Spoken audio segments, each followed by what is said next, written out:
안녕하세요. 오늘도 사연살롱을 찾아주셔서 감사합니다. 저는 올해 40 초반이 된 윤숙희예요.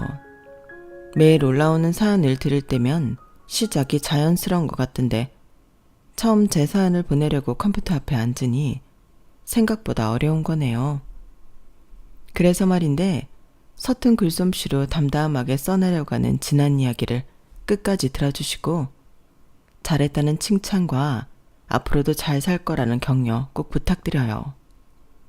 저한테 지금 제일 필요한 말이거든요.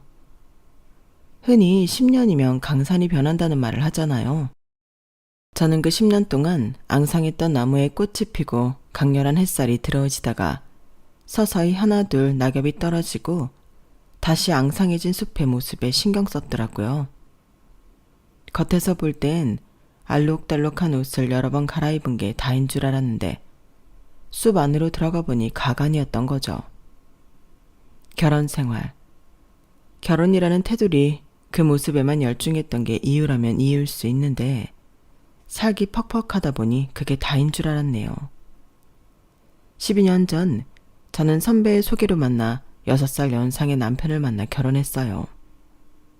성격이 내성적인 저와 달리 남편은 첫 만남에서부터 유쾌하고 따뜻했죠. 카페에 늦게 도착한 저에게 기다리는 동안 수키 씨 취향이 맞을 것 같은 책을 골라봤다며 제가 평소 좋아하던 작가의 소설책을 건네줬어요. 제가 그 작가를 좋아한다고 제 친구에게 미리 물어봤다더군요. 그 세심함에 마음이 기루었던 것 같아요. 연애 기간 동안 남편은 제가 직장에서 상사와 갈등이 있을 때도 제가 옳다며 항상 제 편을 들어줬어요. 수키야, 내가 열심히 일해서 꼭 행복하게 해줄게. 5년 안에 우리 집도 마련하고 10년 안에는 아이들 교육비까지 든든하게 준비할 거야. 아직 결혼 생각이 없던 저에게 구체적인 인생 계획표까지 그려가며 저를 안심시켰죠. 그 청사진을 믿고 연애 10개월 만에 서울 외곽의 전세로 신혼집을 구했습니다. 방 2개짜리 아파트였지만 그 공간이 저희에겐 천국 같았어요. 남편과 저는 매일 저녁 함께 요리하고 주말에는 커튼이며 작은 화분까지 하나하나 고르면서 우리만의 공간을 만들어갔어요. 둘이 앉아 TV를 보다가도 이제 매일 헤어지지 않아도 된다며 서로 애틋하게 바라보고 웃기도 했었네요. 매일 출퇴근하면서 남편을 위해 어떤 요리를 해줄까? 고민하는 것도 행복한 일상 중 하나였어요. 결혼 후 얼마 지나지 않아 남편이 회사에서 승진하고 저 역시 예상치 못한 성과금까지 받으며 내 집 마련의 꿈을 향해 한 발짝씩 다가서고 있었죠. 그런데 어느 날 남편이 퇴근 후 평소보다 늦게 들어왔어요. 그때 눈빛이 평소와 다르더군요. 여보, 오늘 회사에서 무슨 일 있었어? 남편은 한참을 망설이다 입을 열었어요. 사실 내가 2년 동안 준비해온 사업 아이템이 있어. 요즘 회사에서 이런 젊은 직원들의 아이디어는 무시하고 상사 비위나 맞추라고 하는 게 너무 답답해. 내 사업을 해보고 싶어. 순간 가슴이 철렁 내려앉았어요. 남편의 말은 우리가 그동안 계획해온 모든 것을 뒤엎는 일이었으니까요. 안정적인 직장을 그만두고 창업의 길로 간다니 도대체 무슨 생각인가 싶었죠. 정말 확신해? 지금 오빠 위치가 얼마나 안정적인지 알잖아. 승진한 지 얼마 안 됐고 실패하면 우리 계획이 다 틀어져. 그거 알고 하는 소리야? 수키야, 난 이대로 평생 남의 회사에서 눈치 보며 살고 싶지 않아. 아무리 내가 승진하고 승승장구하면 뭐해. 결국 남한테 좋은 일 시키는 거잖아. 내 아이템은 정말 가능성이 있어. 지인들도 다 가능성이 있다고 했어. 겉으로 애써 태어난 척 침착하려고 했었지만 이미 저는 속으로 울고 있었네요. 남자들은 왜 결혼 전에는 이런 이야기를 하지 않을까요? 상의 없이 함께 계획했던 모든 것을 틀어버리는 남편 때문에 만남부터 연애, 그리고 프로포즈의 순간까지 머릿속에 떠오르며 한숨만 나오더라고요. 매일 밤 토론이 이어졌고 결국 남편의 간절함에 조금씩 마음이 흔들렸어요. 그래, 내 남편을 믿자. 그는 항상 책임감 있게 행동해 왔잖아. 그리고 만약 성공하면 정말 더 큰 미래가 기다리고 있을지도 몰라. 한 달간의 고민 끝에 우리는 결국 전세금을 빼서 남편의 사업에 투자하기로 했죠. 8천만 원. 당시 저희 부부가 모은 전 재산이었어요. 마침 전세 계약이 끝나가는 시점이라 더 저렴한 월세로 옮기면서 차액을 사업 자금으로 쓰기로 했던 거죠. 걱정하지 마. 내가 다 책임질게.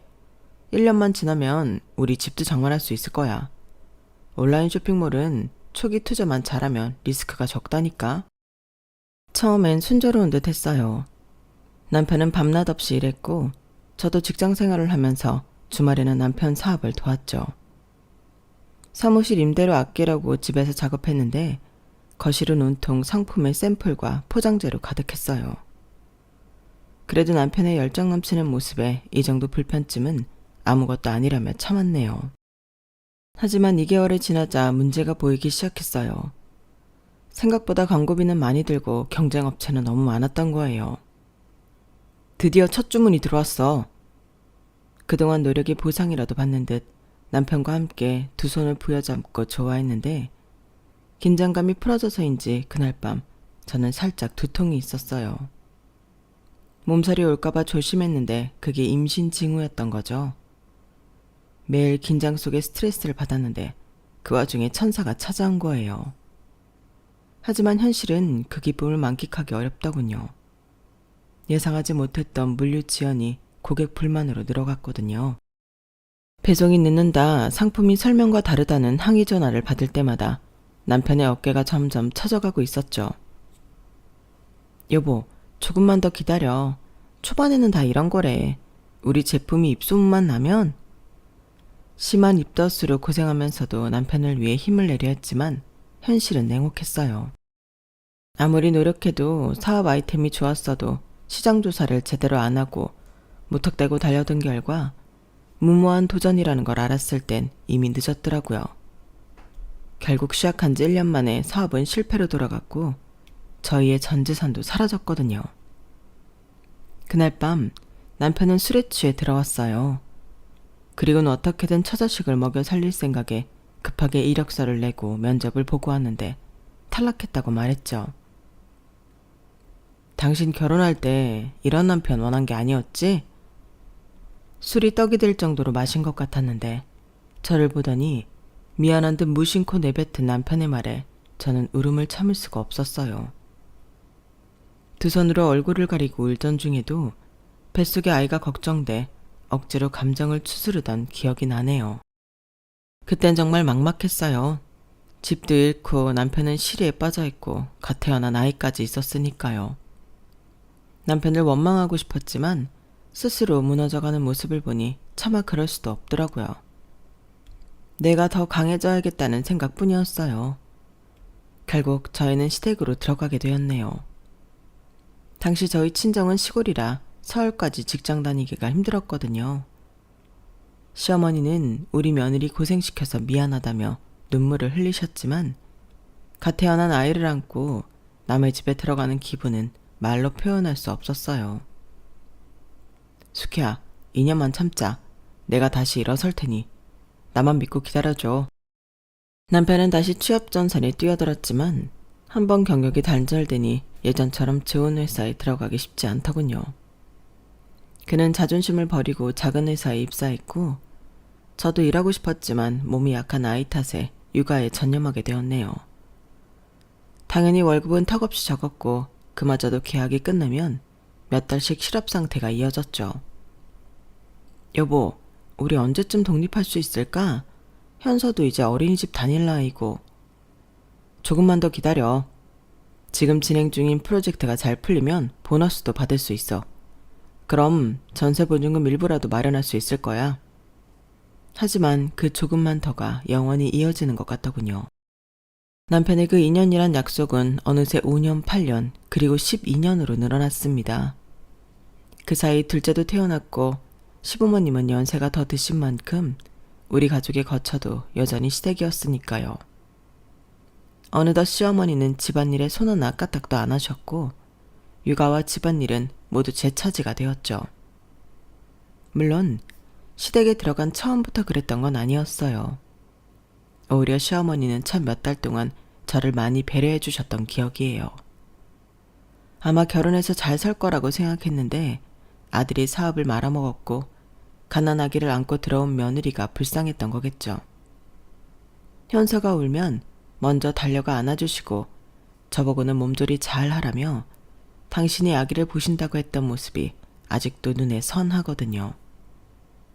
그 시절만 생각하면 지금도 마음이 아려요. 그때의 시어머니는 정말 따뜻했거든요. 이른 아침에도 저보다 먼저 일어나 아기 기저귀를 갈아주시고 제게는 몸보신한다며 끓여주신 미역국을 떠서 드시라고 건네주셨으니까요. 그렇게 산후조리 한 달을 고생 없이 보낼 수 있었는데 어디서 일이 잘못되었을까.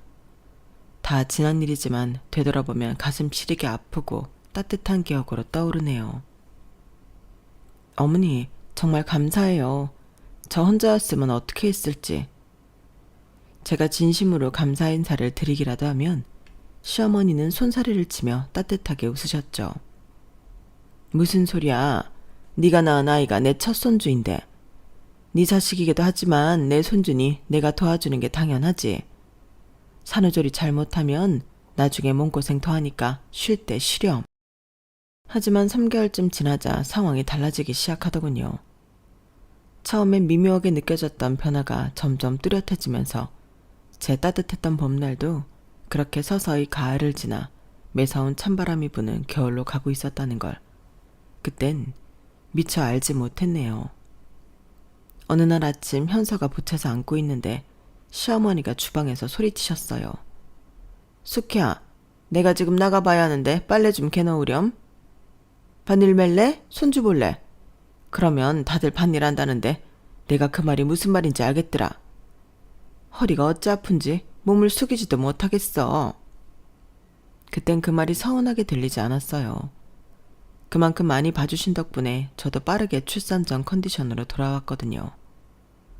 오히려 제 몸이 빠르게 정상 컨디션을 찾은 만큼 어머니를 힘들게 한 것 같아 죄송한 마음도 있었죠. 그런데 그런 일이 하루로 끝나는 게 아니더라고요. 아침밥 준비는 숙희 네가 하는 게 좋겠다. 이제 조금 있으면 애 이유식도 먹이고 밥도 챙겨 먹어야 하는데 해봐야 실력도 늘지. 안 그래? 그러시더니 또 며칠 뒤에는 그러시더라고요. 오늘은 청소기만 돌리지 말고 물걸레질도 좀 하고 그래. 청소기만 돌리니까 바닥에 먼지가 그대로잖아. 매일은 어렵더라도 2, 3일에 한 번은 물걸레질 해줘야 애 기관지에도 좋은 거야. 알지? 그렇게 하나씩 집안일이 제게 넘어왔어요. 남편이 출근하고 시아버지도 나가시면 집에는 저와 시어머니 그리고 아기만 남았죠. 처음에는 시어머니가 하나 둘 이유를 대시며 지시하는 일만 했는데 어느새 제가 모든 집안일을 도맡아 하고 있더라고요. 아침부터 저녁까지 빨래, 청소, 설거지에 아기 돌보기까지. 시어머니는 TV만 보시거나 친구분들과 약속이 있다며 외출하시는 게 어느덧 일상이 되더라고요. 제가 현서를 안고 청소기를 돌리다 보면 세탁기가 다 된 지 한참 지난 적도 있었어요. 그럴 때면 이런 말씀도 하시더라고요. 세탁기 다 되면 빨래부터 널어야지. 안 그러면 주름 다 생겨서 말라도 다림질 별도로 해야 해. 얼마나 귀찮아. 일을 2번 하는 거잖아. 다음부턴 꼭 세탁기 다 됐다는 소리 들리면 하는 일 멈추고 빨래부터 널어. 알았지? 이게 다 생활의 지혜야. TV를 보시다가 세탁기에서 빨래를 꺼내는 저에게 말씀하셨죠. 저는 청소기 소리에 정신이 팔려 언제 다 되었는지도 몰랐거든요. 어머니는 그 소리 다 듣고 계시면서도 당연히 당신 일이 아니라고 생각하셨던 거예요. 어느 순간 잔소리만 하실 뿐 절대 손은 대지 않으셨어요. 식사 준비를 할 때도 먹고 싶은 음식에 대해 말씀하시거나 간이 너무 짰다, 싱겁다, 훈수만 두셨을 뿐 도와주시는 일은 일절 없었고요. 한 번은 현서가 갑자기 열이 나서 밤새 안고 있었어요. 아침이 되어 녹초가 된 상태로 주방 싱크대에 쌓인 그릇들을 보며 한숨이 나왔죠. 도무지 움직일 힘이 나지 않아 어머니께 부탁드렸어요.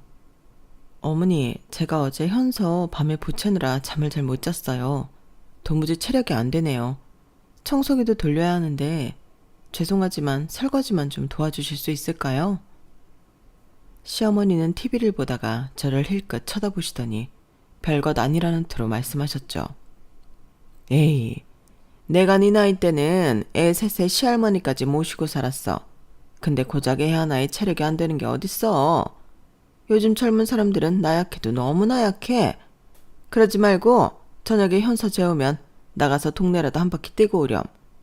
애는 크는 만큼 네 나이도 될 텐데 체력이 지금보다 더 떨어지면 다 늙은 내가 집안일 하리? 어머니, 그래서 어머니 지금도 비 오면 허리 아프시다고 말씀하시잖아요. 힘든데 쉬지 못하고 일 계속하셔서요. 저도 그러면 어떡해요. 다른 날 같으면 제가 하죠. 그런데 저 정말 어제 현서 보느라 한숨도 못 잤어요. 울려고 내려놓으면 어머니나 그이 잠 못 잘까봐 어제 밤새 안고 있었거든요. 고생을 대물림하는 게 당연하다는 듯 말씀하시는 시어머니 말투에 저도 모르게 입이 자동으로 열리더라고요. 그리고 어머니, 지금은 예전과 달라요. 모시고 사는 게 어딨어요? 같이 사는 거지. 시어머니는 제 말에 놀라신 듯 눈을 동그랗게 뜨시며 저를 한참 쳐다보시더라고요. 평소 제가 대꾸를 잘 안 하는 편이었거든요. 시부모님 댁에 들어와 산다는 게 이유라면 이유였겠죠. 그러고 보니 그게 문제의 시초였는지도 모르겠지만요. 여하튼 지렁이도 밟으면 꿈틀한다고 더 이상은 안 된다는 생각이 들었던 것 같아요. 하지만 뛰는 놈 위에 나는 놈이 있다더니 시어머님이 딱 나는 분이셨네요. 어머, 너 지금 나한테 한 말이지? 지금 너랑 나 둘이 있으니까 분명 나한테 한 말 맞지? 나 놀라서 심장 벌렁거리는 거 들리니? 요즘 애들 나약하고 버릇없다 하더니 다른 집 며느리도 아니고 내 며느리가 그럴 줄 꿈에도 몰랐다. 두 눈 부릅뜨고 말대꾸를 다다니 말세야 말세. 세상에 어떻게 돌아가려고. 결국 시어머니는 거실 TV를 끄시더니 저 들으라고 큰 소리로 중얼거리시며 안방으로 들어가시더라고요. 어찌나 어이없던지 눈물이 찔끔 나오려다가도 어금니를 꽉 깨물게 만들었죠. 그날 저녁 퇴근한 남편에게 쌓였던 서운함과 분노가 뒤섞인 감정들을 털어놓았어요. 당신 입장 이해해. 몸이 피곤해서 도와달라고 말했던 건데 그런 소리 들었으면 나라도 서운했을 것 같아.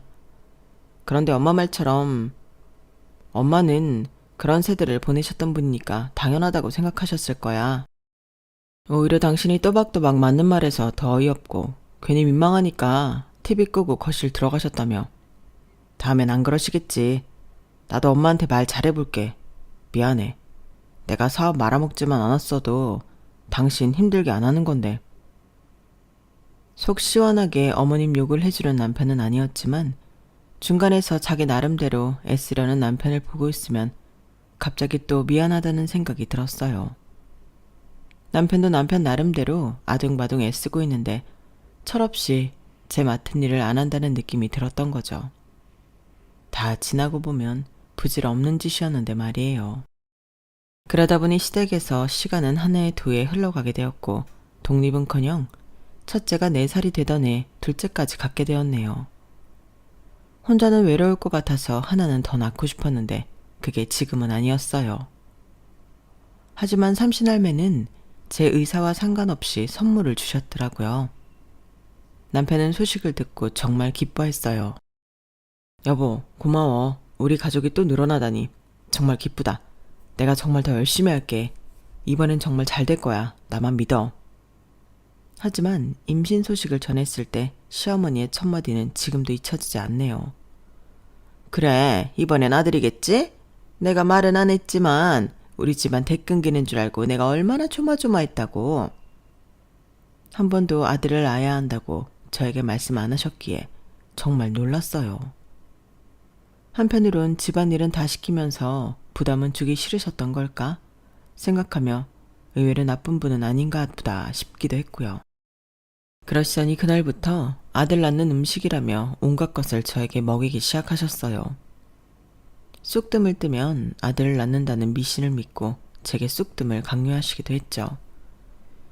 임신 중기에 초음파 검사를 받으러 갔을 때 시어머니가 꼭 같이 가시겠다고 하실 정도였죠. 상별을 미리 알아야 한다면서요. 그러더니 의사가 화면을 보며 언니랑 사이좋게 지내겠다고 말했을 때 옆에 있던 시어머니 눈에 띄게 인상을 쓰시는데 놀랬어요. 그런 모습은 처음 봤거든요. 집에 돌아오자마자 시어머니는 한숨을 크게 쉬며 말했어요. 아, 또 딸이라니 우리 집안은 대가 끊기겠구나. 그래도 뭐 삼세판이라는 말이 괜히 있는 게 아니지 않니? 그치 수키야. 둘째 낳고 산후조리 빨리 해서 셋째는 꼭 아들 낳아. 미룰 것도 없어. 네 나이도 있는데. 괜히 노산이다 뭐다 속썩이지 말고. 알았지? 그 말을 듣는데 저도 모르게 감정이 폭발하더군요. 임신이라 예민한 시기였는지 아니면 그동안 혼자 집안일 다 하면서 쌓여왔던 분노였는지 지금 생각해봐도 갈피를 잡기 어렵지만요. 어머니, 요즘 시대가 어느 시대인데 아들이에요. 아들 있다고 잘 사는 시대는 아니잖아요. 건강하게 태어나면 감사한 거죠. 아직 뱃속에 있는 애 들으면 어떻게 하시려고 그런 말씀을 아무렇지 않게 하세요. 최대한 감정을 추스리며 말하려고 했었어요. 병원이라 주위에 사람도 있었고 옛날 사고방식을 가진 분이시니 안 먹힐 거라는 걸 알았지만 제 생각은 꼭 말씀드리고 싶었으니까요. 무슨 소리야? 아들 있다고 잘 사는 시대가 아니라니. 그럼 나 죽어서 채사밥도 못 얻어먹고 구천을 떠돌라는 이야기니? 내 아들이 해주는 채사밥까지만 얻어먹으라는 거야? 네가 아직 젊어서 아들의 소중함을 모르나 본데 그러는 거 아니다. 너도 나처럼 나이 들어봐라. 아들 하나 낳을 걸 하는 후회할 게 뻔해. 그때 가서 이예민 말 들을 걸 후회하지 말고 내 말 새겨들어. 그러다 보니 어쩌면 당연한 이야기지만 시어머니의 산후조리 같은 건 둘째 낳았을 때는 기대조차 할 수 없었어요. 첫째 때는 그래도 한 달 정도 도와주셨는데 둘째는 아예 손을 놓으셨거든요. 남편에게 산후도우미를 부르자고 했더니 그 반응이 기가 막혔어요. 뭐? 산후도우미? 엄마도 계신데 무슨 산후도우미야. 남들이 보면 뭐라고 하겠어. 내가 엄마한테 잘 말해볼게. 그런데 돈 쓰면 분명 뭐라고 잔소리하실 게 뻔한데 집안일은 내가 퇴근하고 와서 도울게. 현사는 낮에 어린이집 가고 그렇게 힘들 것 같지도 않구만. 어이없는 신랑 반응에 내가 지금까지 살붙이고 살던 사람 맞나 싶더라고요. 엎친 데 덮친 격이라고 시어머니는 더 하셨네요. 요즘 젊은 사람들 참 하여튼 손 하나 까딱 안 하고 편하게만 살려고 해. 산후도우미 부르는 거 너무 사치야. 우리 때는 상상도 못했어. 그리고 남들이 보면 뭐라고 하겠니? 시어머니 있는데 산후도우미 부른다고? 뒷담화 엄청 나올 텐데. 산후조리가 뭐 별거야? 뜨끈한 방에 누워서 미역국만 먹으면 되는데 배고프다고 젖주는 게 뭔 일이야? 집안일? 의사도 가만히 누워있으면 오히려 안 좋다고 TV에서 나와서 말하더만. 쉬면서 청소기 돌리고 그러는 거지. 하여튼 어떻게든 돈 벌 생각은 안 하고 돈 쓸 궁리만 하고. 그 순간 뭐랄까 제 안에 무언가가 툭 끊어지는 느낌이었어요. 남편에게 뭐라도 말해봤자 소용이 없다는 걸 깨달았죠. 말보다 행동이라는 생각이 들었어요. 그래서 아무것도 안 하기로 했어요. 그냥 정말 아무것도요. 다음 날부터 저는 오로지 둘째만 안고 있었죠. 밥하라는 소리에 대꾸도 안 했고 당연히 빨래, 청소, 설거지, 장보기 모든 집안일에서 완전히 손을 뗐어요. 현서는 어린이집에 가고 저는 그냥 방에서 아기만 돌봤어요. 첫날은 아무도 뭐라 하지 않았어요. 당신들이 한 말이 있으니 나와서 이래라 뭐해라 말하기 민망했겠죠. 그런데 오래 못 가더라고요. 둘째 날 시어머니가 주방에서 소리치시더라고요. 수키야, 설거지가 산더미처럼 쌓였는데 좀 치울래? 저는 무덤덤하게 대답했어요. 어머니, 저 지금 아기 젖 먹이고 있어요. 3시간 뒤에도 비슷한 상황이 반복됐죠. 수키야, 빨래 좀 돌리자. 파구니가 넘치겠다. 어머니, 지금 아기가 잠들었어요. 저도 지금 아니면 또 못 자요. 잠깐 한숨 잘게요. 그렇게 이틀 사흘이 지나자 집안은 엉망이 되었고 시어머니는 어쩔 수 없이 집안일을 하기 시작했어요. 퇴근한 남편도 놀란 눈으로 저를 쳐다봤죠. 여보, 몸이 많이 안 좋아? 오늘도 방에서 밥 먹을 때만 나오고 안 나왔다며. 몸이 좋고 말고가 어딨어. 하루 종일 애 기저귀 갈고 젖 먹이고 하다 보면 하루가 다 가는데. 게다가 현서 어린이집 데려다주고 데려와서 씻기고 밥 먹이고 자기 전까지 놀아주면 몸이 10개라도 모자랄 판이야. 남편은 무언가 말하고 싶어하는 눈치였지만 저도 모르쇠로 일관하며 주구장창 힘들다는 말만 하니 아무 말도 못하더라고요. 그렇게 일주일이 지났을 무렵 더 이상 안 된다고 판단했는지 남편이 말하더라고요. 가사 도우미 알아봐야겠다. 이러다 집안꼴이 말도 아니겠어. 엄마도 많이 힘들어하시고. 시어머니는 못마땅하신지 눈에 쌍심지를 켜고 계셨지만 더 이상 말씀하시진 않았어요. 남편이 못 이기는 척 가사 도우미를 부르지 않는다면 당분간 집안일은 어머니 차지가 될 거라는 걸 너무 잘 알고 계셨으니 말리고 싶지 않으셨겠죠.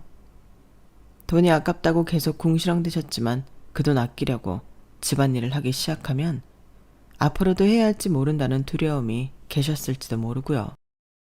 가사 도우미가 온 한 달 동안은 정말 천국이었어요. 온전히 아이에게만 집중할 수 있었거든요. 그동안 제가 얼마나 많은 일을 하고 있었는지 새삼 실감했죠. 도우미 아주머니도 그러시더라고요. 이 집은 일이 참 많네요. 보통 가사 도우미 10년인데 해도 이 집은 일이 끝나질 않아. 새댁 힘들었겠어. 한 달이 지나자 도우미도 떠나고 다시 일상으로 돌아왔어요. 하지만 이제 전과는 확실히 달라졌죠. 다른 건 모르겠지만 제 마음가짐이 전과 달라진 걸 느꼈거든요. 더 이상 혼자 짊어지지 않겠다는 다짐이 생겼으니까요. 무엇보다 더 이상 남편을 믿고 기다리면 안 될 것 같다는 생각이 들었어요. 시댁에 들어온 이후 재택으로 할 수 있는 아르바이트를 꾸준히 했지만 큰 수익은 없었죠. 그래도 조금씩 돈이 모인다는 생각에 밤새 잠을 줄이고 한 푼 두 푼 모았지만 이젠 집 밖에서 돈을 모아야겠다는 생각뿐이었어요. 시어머니는 제가 일한다고 낮에 나가기 시작하자 또 한바탕 잔소리를 하시더라고요. 애도 어린데 무슨 일이야. 집에서 애나 잘 키워. 며느리가 돈 벌겠다고 나가면 이 집은 누가 돌보고.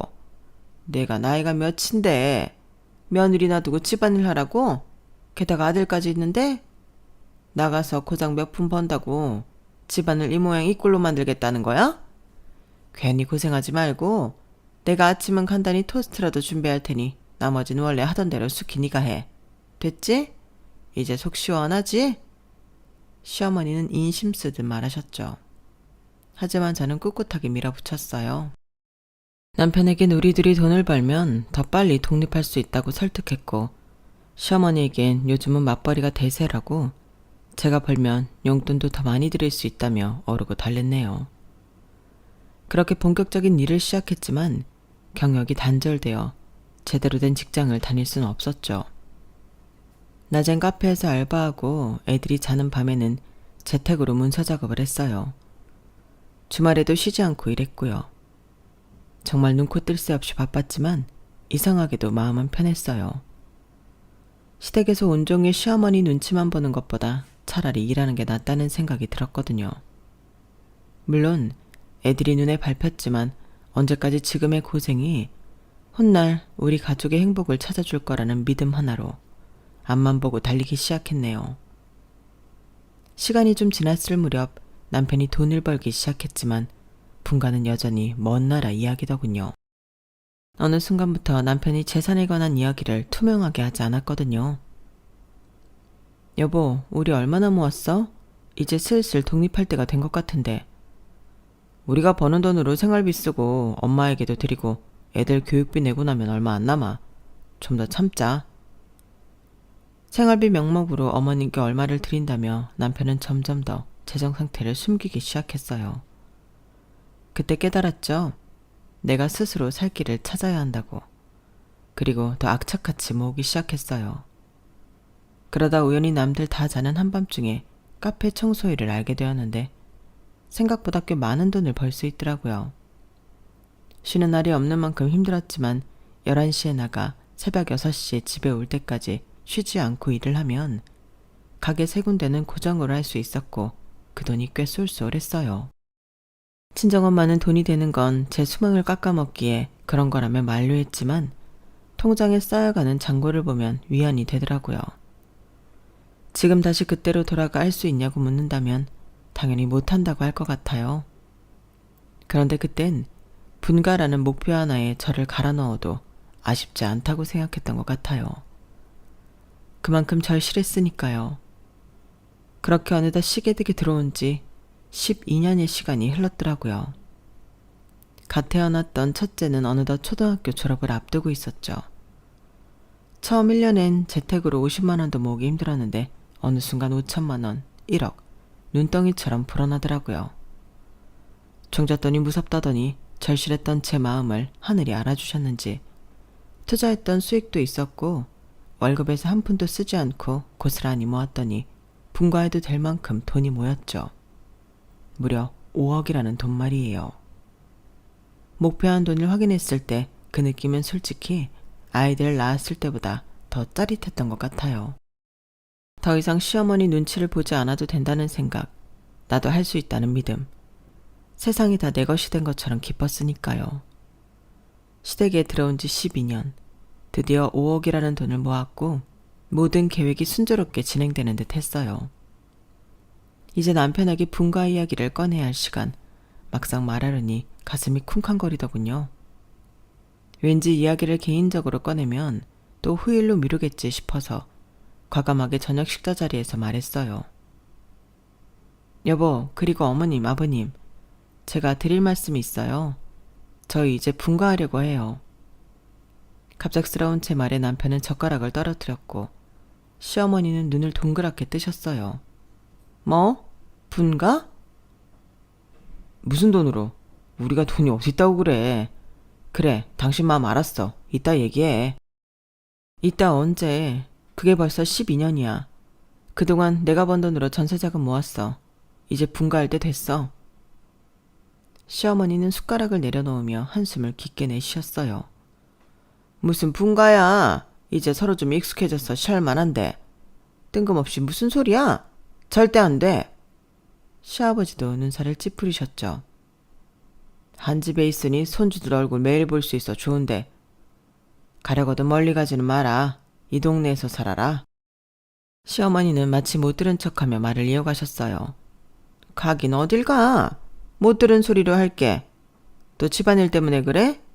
힘들면 일하는 사람 주위에 한 번이나 부르든가.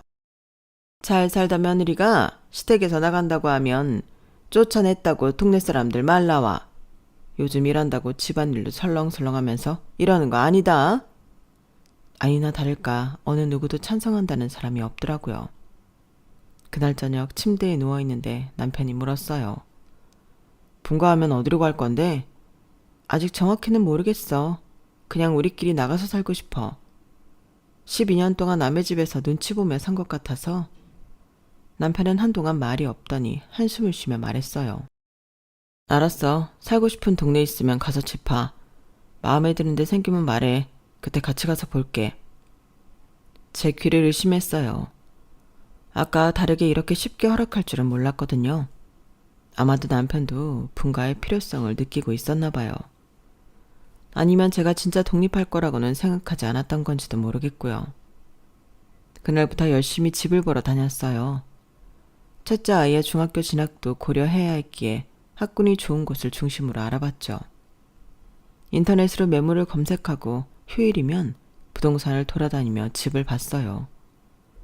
2주 정도 지났을 무렵 시어머니가 갑자기 물으셨어요. 그래서 마음에 드는 집은 구했니? 몇 군데 있는데 아직 모르겠어요. 큰애 중학교도 생각해야 하니까 더 복잡하네요. 시어머니는 고개를 끄덕이셨어요. 그래, 이사 계속 다니는 것도 일이니까 이왕이면 애들 학교도 좋은 데로 가는 게 맞지. 한 달이면 이사 가나? 집 구해지면 이삿날 잡아봐야 알겠지만 빠르면 한 달, 늦어도 2달이겠죠.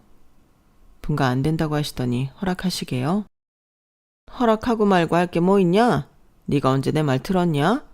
내가 안 된다고 했는데 집 보고 다니고 있지 않냐? 하고 싶은 거 하는 상전 며느리니 어차피 분가할 것 같아 물어본 것 뿐이야. 속으로 웃음이 났어요. 미운 정도 정이라고 내심 시원섭섭하신가 보다 생각했죠. 그러다 드디어 마음에 드는 집을 찾았어요. 초등학교와 중학교가 도보 5분 거리에 있는 아파트였죠. 남편에게 보여줬더니 좋다고 동의했고요. 그렇게 5억으로 전세 계약을 했어요.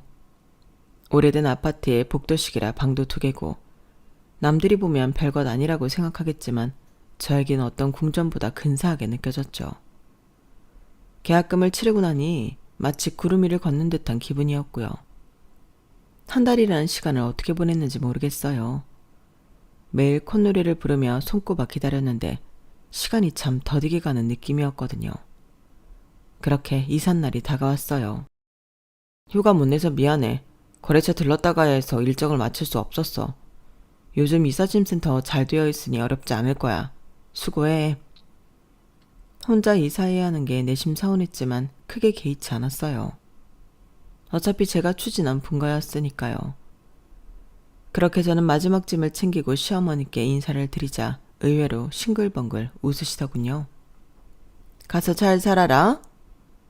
그 미소가 왠지 모르게 어색했지만 그때는 깊게 생각하지 않았어요. 드디어 꿈에 그리던 분가였으니까요. 설레는 마음으로 이삿짐 센터 직원들보다 먼저 이사할 집에 도착했어요. 그리고 현관 비밀번호를 눌렀는데 이상하게 작동하지 않았어요. 이상하다? 분명 비밀번호 맞는데? 다시 한번 천천히 눌러봤지만 역시 안 열렸어요. 그때 집 안에서 소리가 들리더니 문이 열렸어요. 낯선 여자가 서 있었죠? 무슨 일이신데 남의 집 비밀번호를 누르세요? 순간 당황해서 말을 더듬었어요.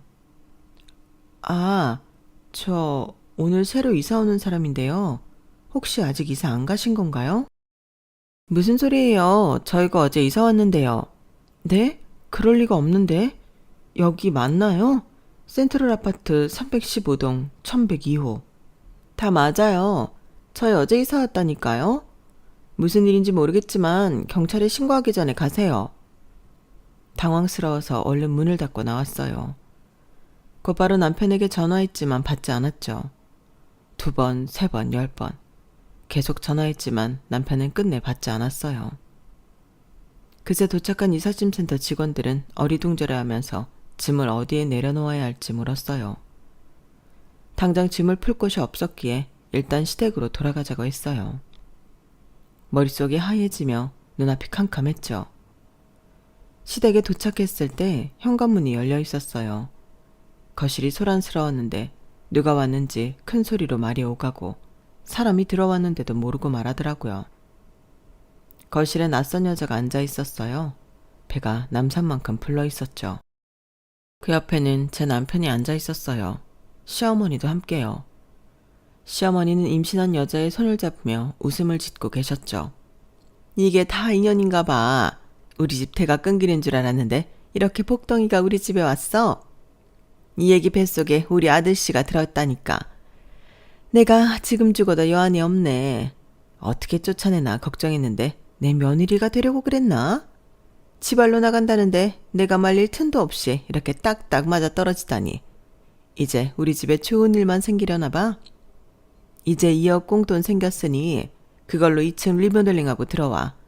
내가 손 하나 깠다가 안 해도 되게 산후조리 제대로 해줄 테니까 걱정 말고. 순간 피가 거꾸로 솟는 기분이었어요. 그동안 쌓였던 모든 감정이 폭발했죠. 이러려고 내가 분가한다고 할 때 다들 못 이기는 척 분가하라고 등 떠밀었던 거예요? 시어머니는 눈을 동그랗게 뜨더니 코웃음을 쳤어요. 입은 삐뚤어져도 말은 바로 하랬다. 언제 내가 등 떠밀었어? 나가고 싶어 안달하던 거 아니었니? 나도 우리 집 싫다는데 내가 붙잡을 이유 없잖니. 근데 날 쫓아내는 사람처럼 말하네? 그리고 우리 집 대도 이어준다는데 마다할 이유 없잖아. 안 그래?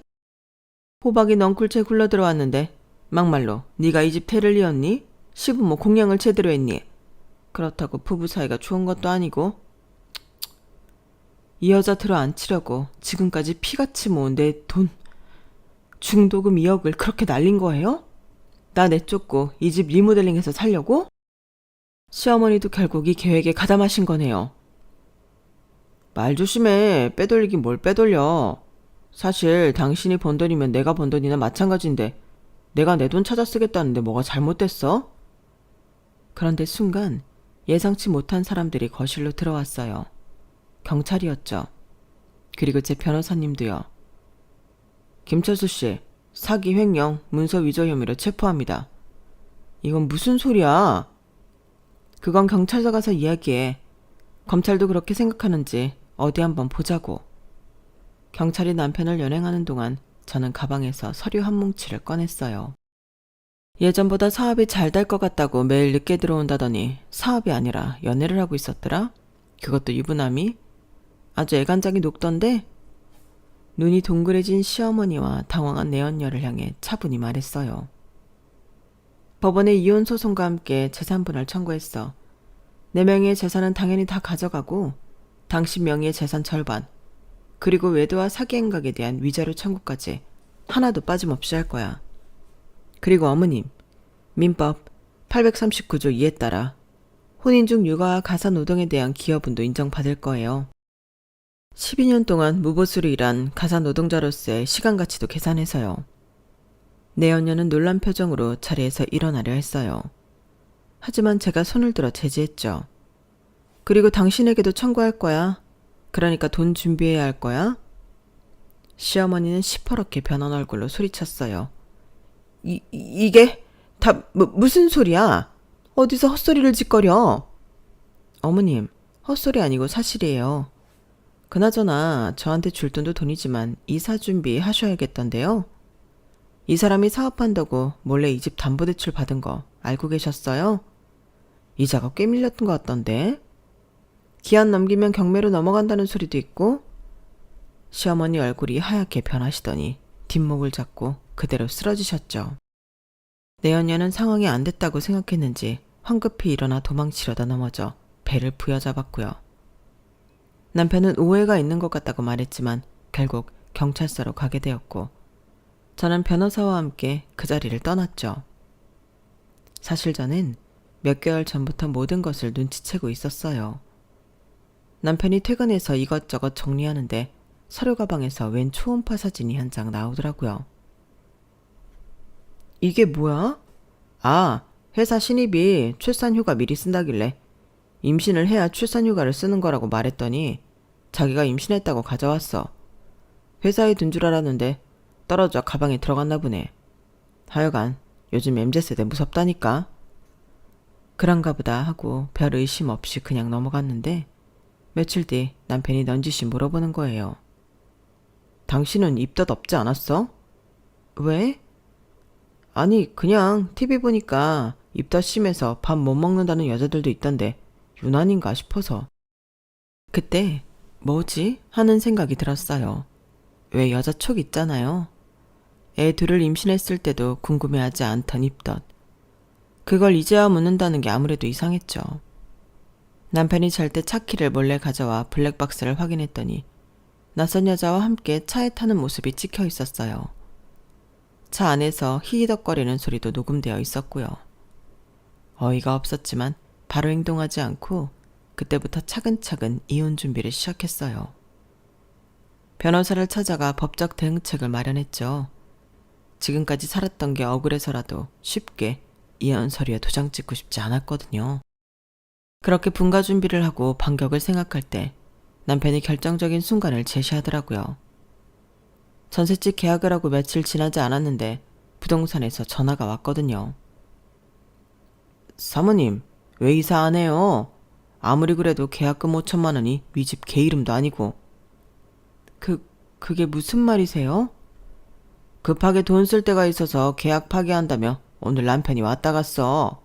그런데 내가 아무리 생각해도 이건 아닌 것 같아서 집주인한테 말해뒀거든. 오늘 중 다시 계약하면 아무 일 없던 걸로 해준다고 했고. 어이가 없었죠. 아무리 자신이 번 돈이 아니고 사업을 하며 말아먹은 돈이 많아 돈 몇 천만 원이 우습게 보였나 싶었고요.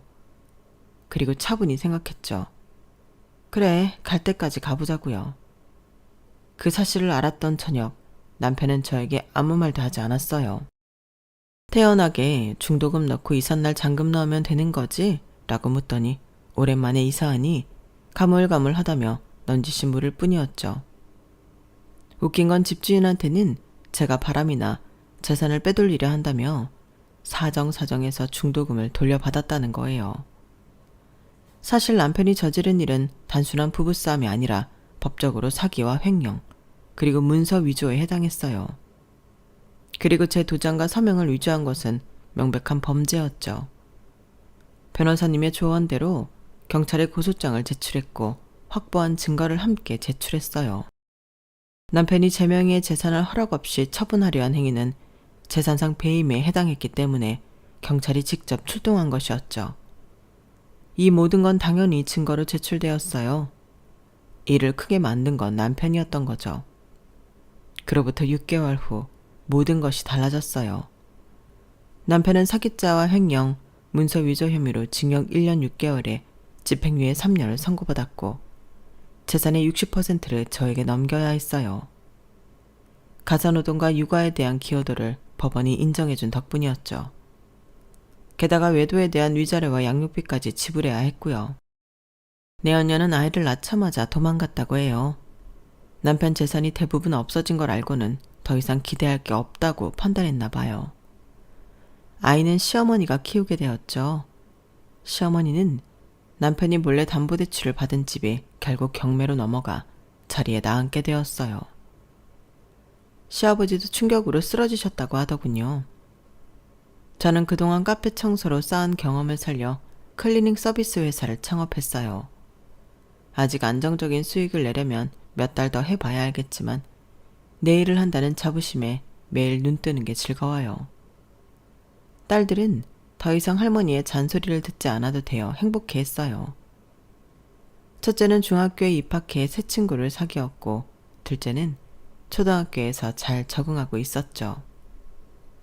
그리고 이젠 제 명의로 된 18평 아파트에서 지내요. 그동안 모은 돈의 위자료를 받으니 작은 평수 아파트는 살 수 있겠더라고요. 물론 대출 조금 껴서요. 그래서 저 요즘 너무 행복해서 어디라도 자랑하고 싶었어요. 앞으로도 저 잘해갈 수 있겠죠? 제 이야기는 여기까지입니다. 들어주신 분들 모두 행복하시고 부자 되세요. 여러분, 사연 댓글에 응원과 현명한 조언 부탁드려요. 좋아요와 구독은 저에게 큰 힘이 됩니다. 오늘도 좋은 일 가득하세요.